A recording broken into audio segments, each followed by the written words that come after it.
What I'm about to tell you is nothing new to those of you who understand the references of mythical beings from fairy tales, and if that's the case, then I recommend that you do not try this under any circumstances, and even if it's not the case, I still don't recommend you trying it. What I'm about to tell you is how to summon fairies, and although it may not sound so bad, I can assure you that it is indeed very dangerous, especially if something were to go wrong.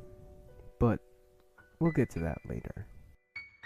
To perform the ritual, what you will need is salt, something made of iron to have around your neck, and an offering, such as jewelry made of gold or silver, or a bowl of fresh milk and honey. You might also need a bag of iron nails, but this depends on where the ritual takes place, which brings us to where you're going to do the ritual. The ritual should be carried out in a forest, near a naturally formed ring shape, such as a number of fungi or trees that grow in a naturally formed ring, without any human planting or laying them that way. It doesn't matter what kind of forest it is, but the older it is, the greater the chance you have of getting your desired result. Now, if the natural ring shape is close to a stream or river, or something like that, that's when you'll need the bag of nails. Now, before you perform the ritual, it's probably a good idea to read up on the different beings that might be in the woods, in case one of them decides to come in place of fairies. Iron protects against most of them, but it doesn't hurt to be sure of your safety. The timing of the ritual is very important, because it must be done in the middle of summer at midnight, otherwise it will not work. To do so, you should go to your naturally formed ring. Make sure you're there a good time before 12, so that you can make your preparations. Select a location a short distance away from the naturally formed ring and pour salt in a circle around yourself, making it large enough so that no sudden movements will make the circle break, because breaking it would be bad. Wait until the clock is exactly at 12. If not already, place the offering in front of you, but outside the circle of salt. Close your eyes and say with a clear and confident voice, "House of," your last name, but not your full name, because then they will have power over you, and then there's no way to protect yourself from it. Has come to bring a gift. If the gift is accepted, please show yourselves.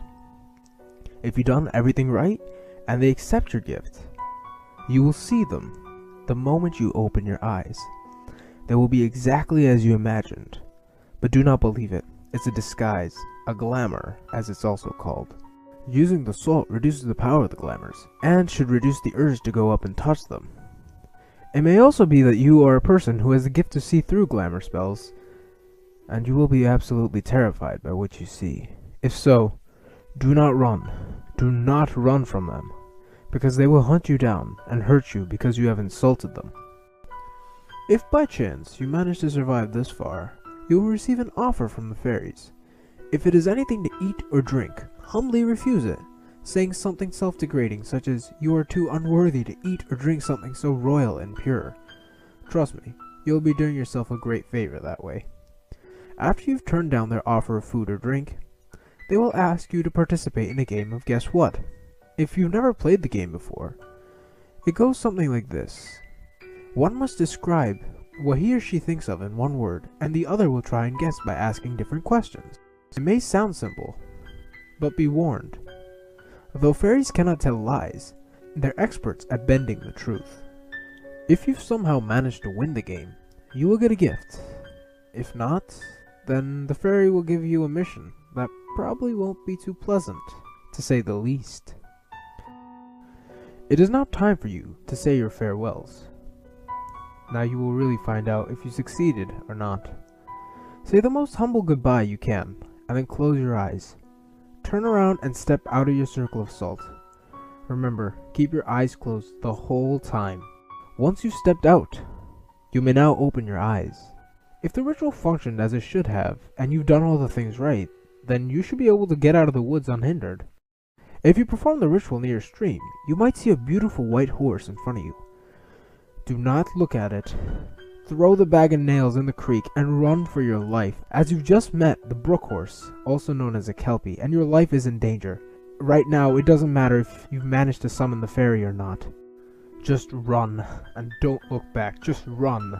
If you fail the ritual, at first, all will seem like you succeeded. But as you try to leave the forest, it will begin to become cold and threatening.